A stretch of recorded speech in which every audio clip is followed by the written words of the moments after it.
शाहू महाराजांचा अण्णाभाऊ साठ्यांचा अण्णाभाऊ साठ्यांचा बंद करा बंद करा बंद करा अनुसूचित जातीचं वर्गीकरण अनुसूचित जातीचं वर्गीकरण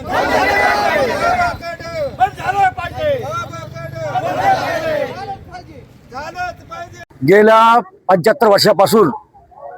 जो एचसी समाज गुन्ह्या गोविंदाने महाराष्ट्रामध्ये देशामध्ये नांदत आहे, त्यांचं एकत्र राहण्यामुळं कुठेतरी तरी पोटामध्ये पोटसूड उडं आहे, जेणेकरून जी न्यायमूर्ती बकड समिती या ठिकाणी स्थापन केली आणि त्या बकड समितीचा अहवाल काय आहे काय नाही तो सर्वे केला नाही आणि त्याला घाट घालण्याबद्दल या महाराष्ट्रामध्ये ज्या 19 जाती आहे त्या जातीमध्ये ते नियमाचं काम हे भाजप शासन करीत आहे। त्यामध्ये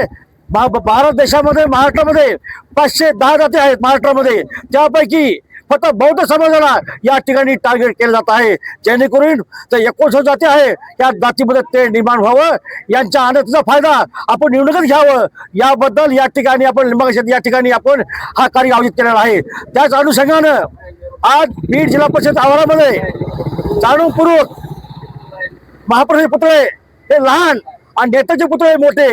याबद्दल आम्ही या ठिकाणी जाहीर निषेध करतो आणि आमचं या ठिकाणी एकच मागणी करतो की या ठिकाणी सर्व महापुरुषाचे फोटो आणि पुतळे सगळे बसून त्या ठिकाणी अण्णाभाऊ साठ्याचा पुतळा उभारण्यात यावा एवढी त्या ठिकाणी मागणी करतो। जय हिंद, जय महाराष्ट्र।